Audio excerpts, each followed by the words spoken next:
Week 5 is here. The Rams hosting the San Francisco 49ers. Both teams are 3-1. By the way, only 2 games this weekend involve teams with winning records.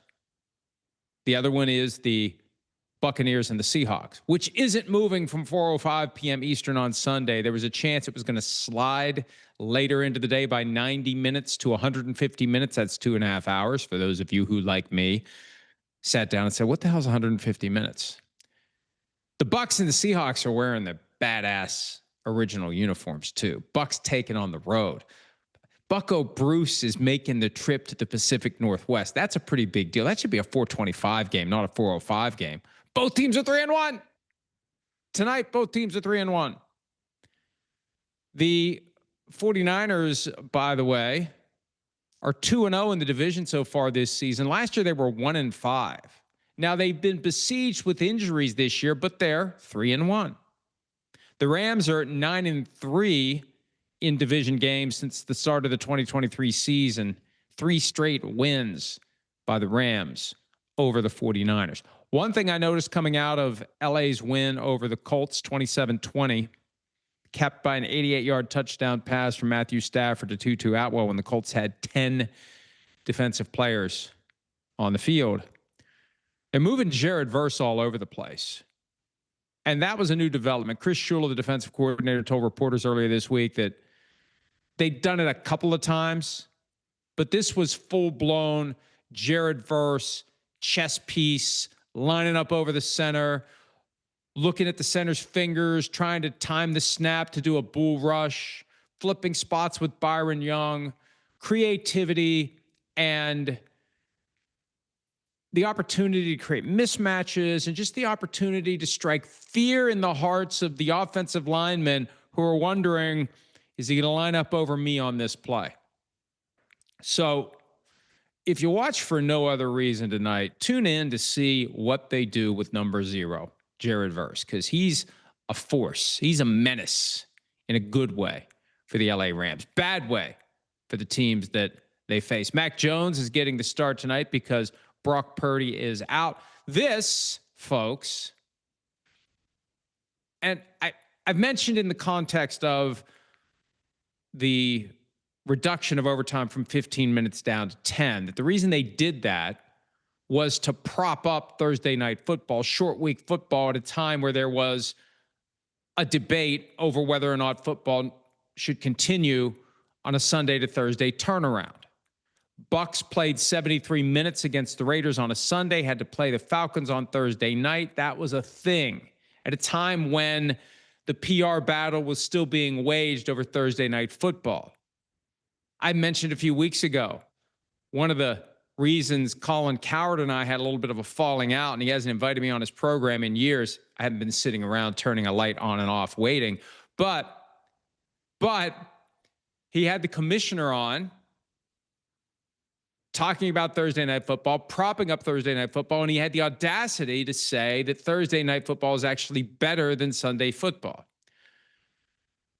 So one of the problems, and the NFL eventually won the PR battle with one statistic: the injury rate is the same when you play Sunday to Sunday as it is when you play Sunday to Thursday. The in-game injury rate is the same. Case closed. Boom, roasted. Here's the problem. Brock Purdy is the example of the problem. He's got a toe issue. He missed 2 weeks, came back and played Sunday. The natural use of the toe aggravates it. If they were playing on Sunday, maybe he'd be able to go. No, they're playing on Thursday. And Monday, Tuesday, Wednesday, not enough time to get the toe ready to go on Thursday. That's the problem. One of the problems of Thursday night. Beyond the fact that the teams don't have the same amount of time to prepare game plans, strategize, there's more of a seat of the pants feel to Thursday night football. You may have players who can't play who would have been able to play if they'd gotten a full week between games. But they don't care. They got multiple teams now every year, Sunday to Thursday. They don't care. At some point, once the battle was won from a PR standpoint, it became about boosting up the Thursday night ratings, giving Amazon the best teams, the most interesting teams, even if it means multiple teams have to play on Thursday after playing on Sunday. Once you accept that the injury rate's the same with 7 days between games versus 4 days between games. Once you accept that, hell, do it every week. Do it all the time. Do it half the season. Play a bunch of games. Let's do Thursday night simultaneous overlapping doubleheaders. I can't believe I said that. Let's not do that. I did have that thought earlier in the week. You know, they could do this on Sunday nights. They could do this on Thursday nights. God, thank God they only do it on Monday nights. All right. A couple of interesting facts for tonight's games. By the way, Ricky Pearsall and Jauan Jennings are both out for the 49ers tonight. That's not good for the 49ers. Mac Jones and backup receivers, not good. For the Rams, Rob Havenstein and Tyler Higbee are doubtful. Not nearly as concerning, all due respect to those two players, for the Rams it is for the 49ers.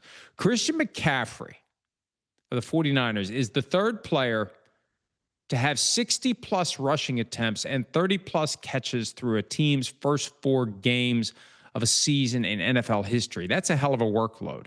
The only others were Roger Craig of the 49ers in 1988 and Marshall Faulk in 2001.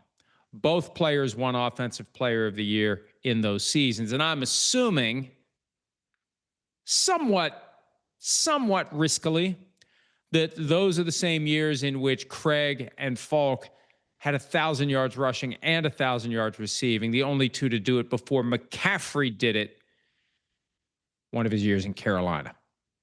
3 players in NFL history have 1,000 yards rushing and 1,000 yards receiving in the same season: Roger Craig, Marshall Faulk, and Christian McCaffrey. You can impress your friends tonight as you're gathering to watch the game, especially because the 2 franchises involved tonight produced 2 of those, and one of the franchises now employs the guy who did it the other time, even though he didn't do it as a member of either team. Puka Nacua has 42 catches this season. He's tied for the most through 4 games of a season in NFL history, along with Michael Thomas in 2018 and Cooper Kupp in 2022. With 8 catches tonight, Nacua becomes the first player in league history with 50 or more catches through 5 games of a season in NFL history. And he just became Cooper Kupp. Like Cooper Kupp had that awesome year in 2021. It was 2021. He was on pace in 22, but 2021 was the record season when Kupp was threatening the Calvin Johnson record, the single season receiving touchdown record, like everything. And then Cooper Kupp starts to fall off a little bit, and he's gone. He's gone. Nacua is the centerpiece. 2 years ago, Nacua was emerging. Last year, it was clear Nacua is the guy. This year, Kupp's gone. And they got rid of Kupp, not for a younger, cheaper player, but for an older and more expensive player in Davante Adams.